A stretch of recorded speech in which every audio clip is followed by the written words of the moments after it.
أعوذ بالله من الشيطان الرجيم يوم يبعثهم الله جميعا فينبئهم بما عملوا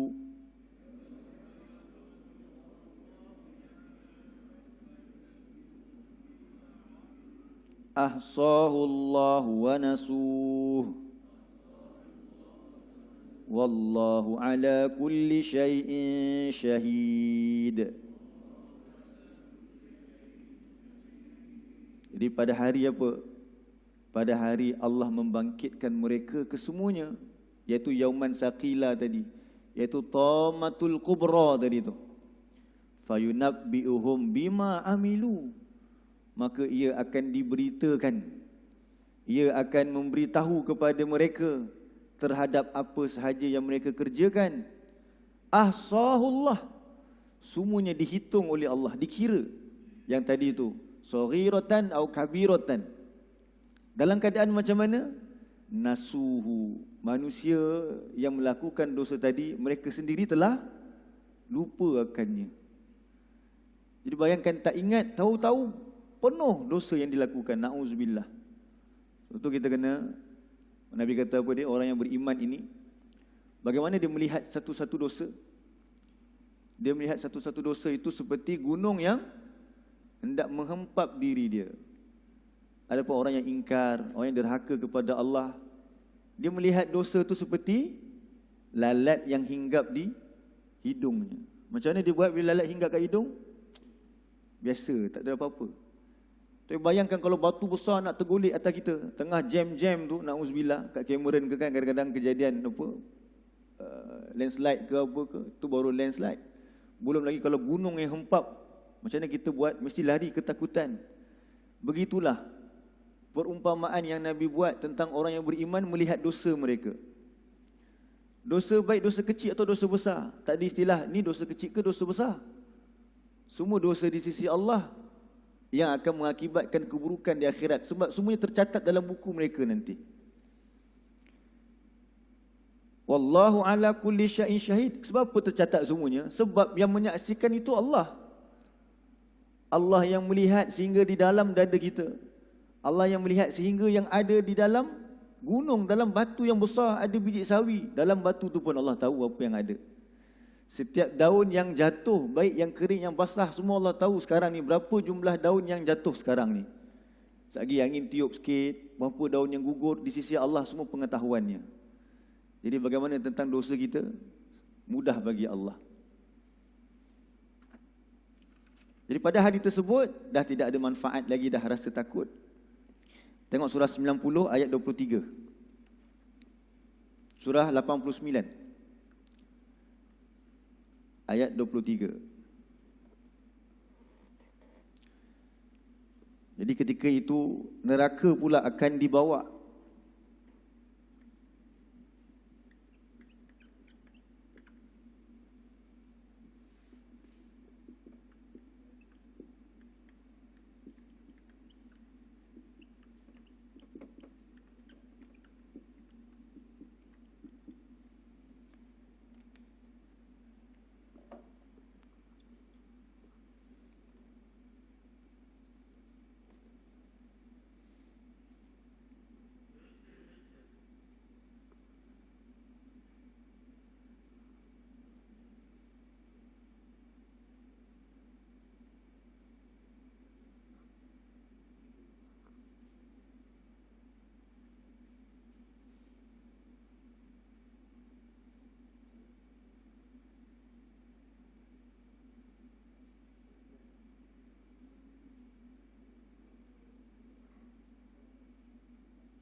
A'udzu billahi minasy syaithanir rajim.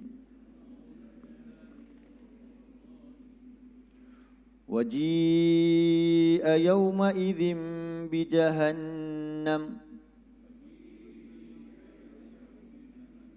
yawma idzin yatadhakkarul insanu wa anna lahu dzikra.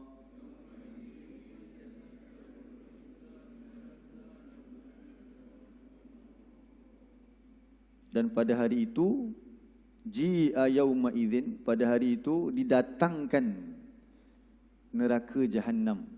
Dibawa neraka Jahannam. Neraka Jahannam dah ada dah sekarang. Tapi nanti bila di akhirat Allah akan bawa neraka tersebut. Yang dalam hadis Nabi sebutkan neraka tersebut ada 70,000 tali. Ada 70,000 tali. Dan setiap tali yang untuk menarik neraka itu ditarik oleh 70,000 orang malaikat. Neraka itu, nak tahu saiz dia bagaimana? Bayangkan ada 70,000 tali dan ditarik oleh 70,000 malaikat. Dan Nabi dah cerita dah antara sifat malaikat, saiznya bagaimana? Bukan macam kita. Tengok Jibril, sayapnya saja menutup ufuk. Bayangkan di langit sana tu, di bawah arash, ada malaikat-malaikat yang menanggung arash. Langit yang di atas kita yang besar tu, yang bintang-bintang yang kita nampak kecil tu sebenarnya besar, itu pun Nabi kata, ruang di atas tu sebenarnya dipenuhi oleh malaikat. Setiap 4 jari ada malaikat yang sedang sujud. Jadi berapa besar malaikat menggambarkan berapa besarnya apa? Neraka tu. Yang nak kena tarik tu 70,000 tali dengan setiap tali 70,000 malaikat. Besar tak neraka tu? Sangat besar. Apa perasaan manusia bila melihat neraka yang begitu dahsyat? Yang dulu kalau masih ingat lagi kita tadabbur surah Al-Mulk, daripada jauh lagi dah dengar suara pekikan yang mengerikan, syahiqan. Dalam keadaan neraka itu hampir-hampir terbelah kerana marahnya melihat ahli neraka. Besarnya neraka lagi, dalam hadis disebutkan nanti di akhirat matahari dan bulan di dalam neraka. Matahari dan bulan dalam neraka, adakah mereka diseksa? Bukan. Boleh jadi satu kerana matahari dan neraka menjadi bahan bakar dalam neraka, ataupun menjadi alat rejaman dalam neraka. Matahari pun boleh masuk dalam neraka. Jadi besarnya neraka. Sampai dalam surah 50, tanda muka surat ni. Muka surat ni kita tanda, 89 ni kita tanda. Nanti kita buka balik.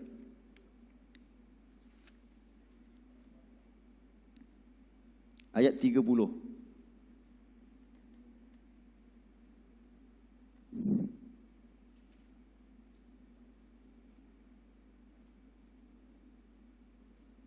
Surah 50 ayat 30.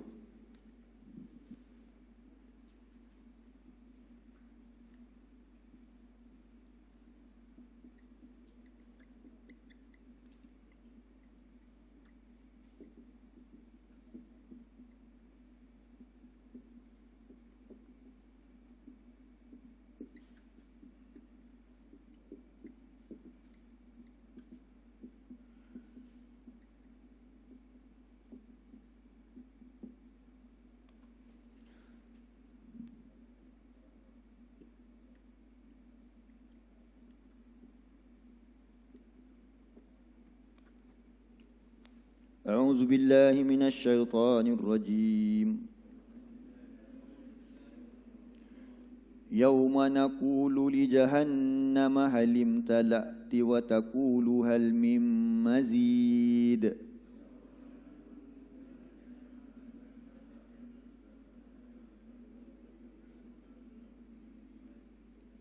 Di pada hari itu kami bertanya kepada neraka Jahannam, apakah kamu sudah penuh? Jadi kita bayangkan tadi neraka ditarik oleh 70, berapa kalau 70,000 kali 70,000 tali? Berapa kosong belakang tu? 70,000 ada 4 kosong. Jadi ada 8 kosong kan? 4.9 ke ataupun 49 juta? Berapa jumlah tu? Jadi yang itu yang digunakan untuk menarik malaikat. Ataupun paling tidak 70,000 itu menunjukkan ramai, bukan tunjuk jumlah secara tepat 70,000. Sebab bahasa Arab ni kadang-kadang 7 tu menunjukkan ramai, banyak. Jadi besarnya neraka tu, matahari pun berada di dalamnya. Kemudian Allah tanya pula, maksudnya nak kena sumbat penuh-penuh. Sebesar-besar itu Allah tanya kepada malaikat, tanya kepada neraka, dah penuh ke belum? Kata neraka apa dia? Ada lagi ke yang nak ditambah? Maksudnya dia bersedia untuk dimasuki lagi. Jadi perasaan ketika itu bagaimana? Tunduklah. Tunduklah kepala-kepala orang-orang yang mujrimun. Tadi kita dengar imam baca dalam surah As-Sajadah. Nakisu ru'usihim. Tertunduk kepala mereka di hadapan, di sisi Tuhan mereka. Ketika itu baru mereka sedar tentang apa dia? Dosa-dosa yang telah mereka lakukan. Tapi bagi ketika itu, kata Allah, tidak ada lagi dah manfaat. Buka balik surah 89 tadi.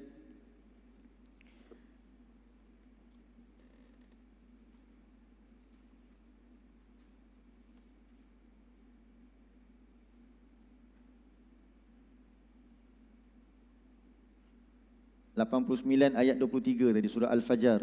Waji'a yawma idzim bi jahannam, dan dibawa, didatangkan kepada mereka neraka Jahannam. Yauma idzin, pada hari itu, setelah melihat dahsyatnya neraka itu, besarnya neraka itu, gerunnya neraka tersebut dilihat, maka manusia sedar. Manusia baru sedar ketika itu. Wa anna lahu dzikra. Tapi apakah lagi manfaat kesedaran itu? Tidak ada lagi dah kesedaran ketika itu. Jadi bila kita nak sedar sekarang ni, sebab tu kita hanya mendengar tentang neraka. Bukan kita melihat dengan mata, dengan apa? Apa kita kata? Mata kepala kita. Tapi hari ni kita kena lihat dengan mata hati kita. Dan kita tunduk kepada Allah SWT. Buka balik surah 79. Itulah yang Allah sebutkan. Wa burrizatil jahimu liman yara. Tengok balik ayat 36 pula. Yang kita baca dalam surah 89 tadi semakna dengan ayat yang ke-36 daripada surah An-Nazi'at. Apa Allah sebut di situ? Wa burrizatil jahimu liman yara.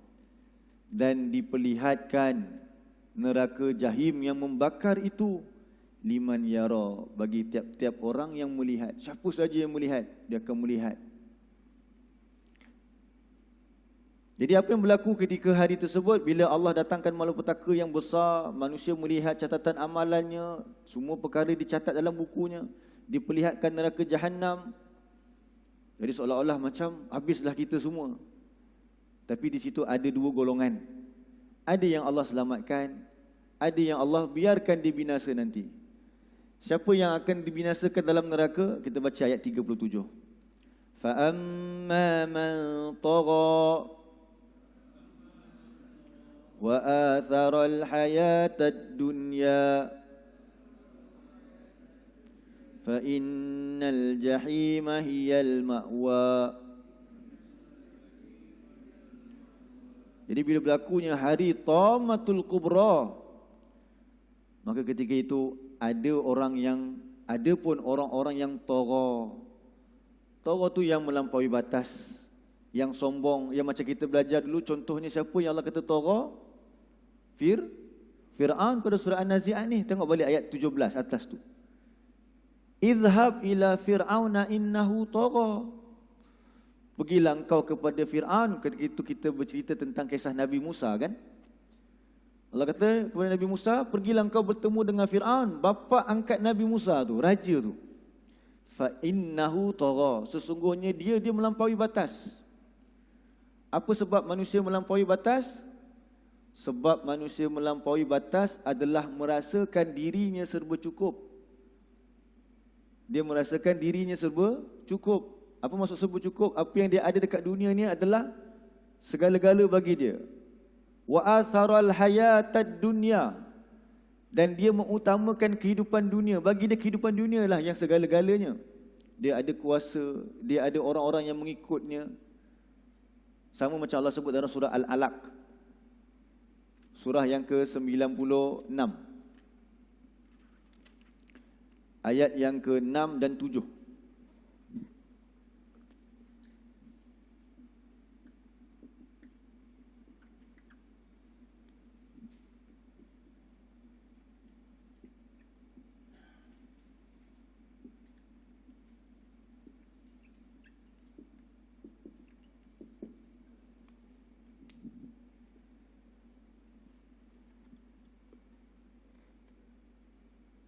Muka surat 597.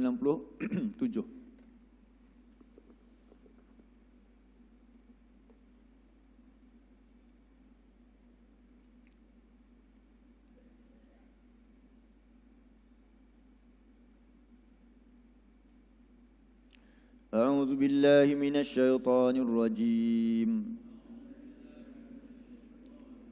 Kalla innal insana layatgha ar-ra'ahu istaghna. Allah kata jangan macam tu. Sesungguhnya manusia itu benar-benar dia melampaui batas. Sebab apa dia melampaui batas? Kerana dia melihat dirinya serba cukup. Jadi kita selagi belum masuk syurga, macam mana boleh rasa cukup semuanya? Syurgalah yang akan menjadikan kita rasa puas. Jadi dunia ini sifatnya dunia. Dunia tu rendah, dekat. Yang bila-bila masa saja kita akan tinggalkan. Sama ada dunia ni yang akan tinggalkan kita dalam keadaan Allah binasakan apa yang kita miliki, ataupun harta tu ada tapi tak menjadi milik kekal kita. Allah binasakan kita dahulu. Jadi dia merasakan dunia ini dah cukup bagi dia. Maka kehidupannya adalah dunia ini. Wa atharal hayatan dunia. Selalu kita dengar pada bulan Ramadan dalam surah apa? Al-A'la.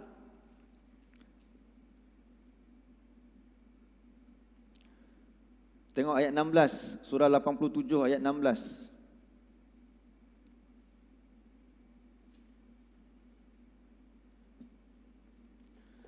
Surah 87 ayat 16.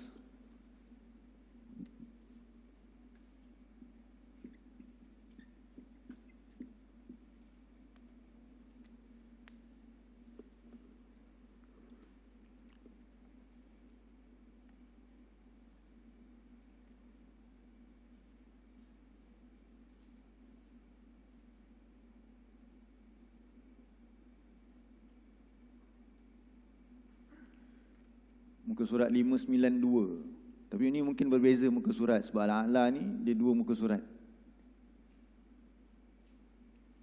Surah 87 ayat 16. A'udzu billahi minasy syaithanir rajim.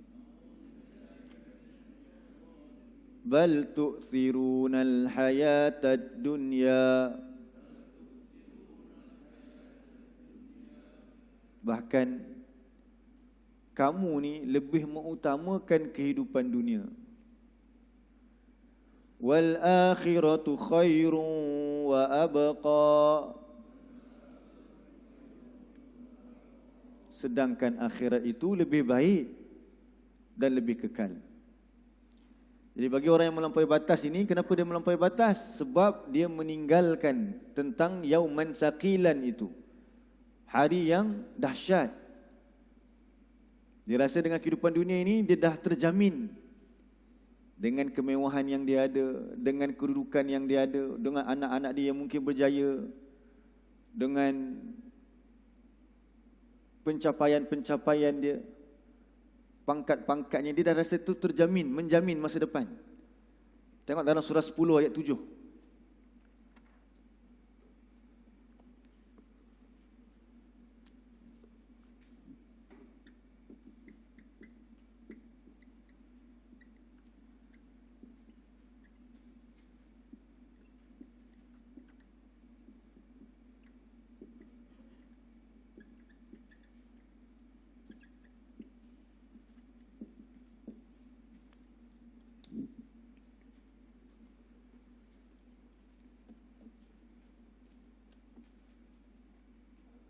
Muka surat 209.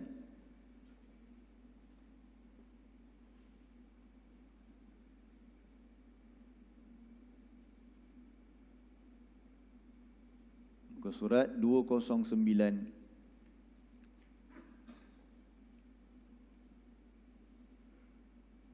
A'udzu billahi minasy syaithanir rajim. Innal ladzina la yarjuna liqa'ana waradu bil hayatid dunya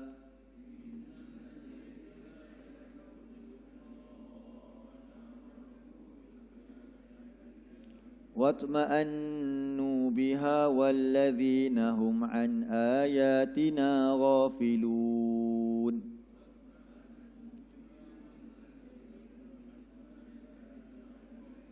Ulaika ma'wahumun naru bima kanu yaksibun.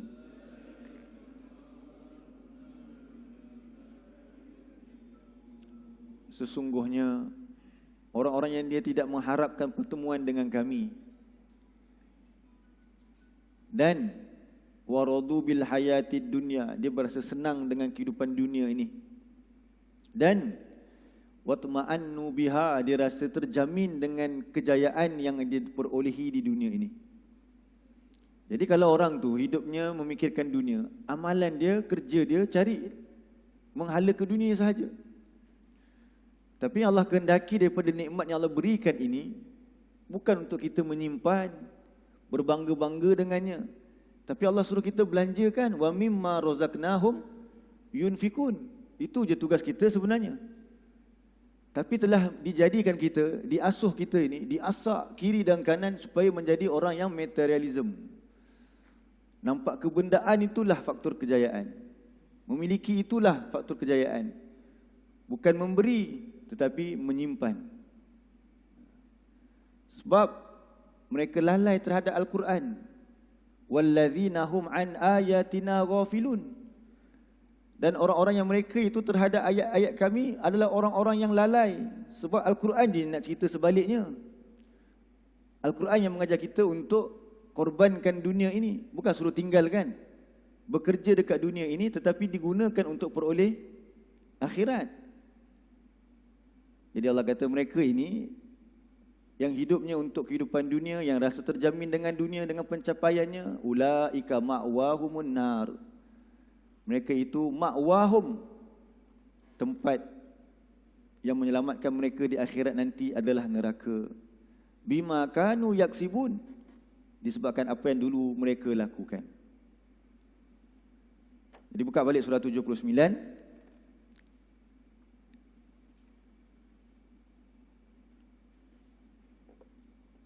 Ayat yang ke-39.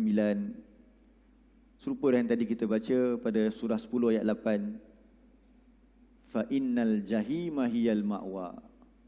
Maka neraka jahim, jahim tu apa dia? Neraka yang membakar. Hiyal ma'wa, itulah tempat kembali mereka. Itulah tempat berlindung mereka. Berlindung bagaimana? Dibakar. Ini satu bentuk penghinaan, cela, taubih dipanggil. Tempat kembalinya. Mana ada orang nak kembali tempat macam tu? Tapi yang selamat siapa dia? Kita baca ayat 40 dan 41. Wa amma man khafa maqama rabbih wa nahan nafsa 'anil hawa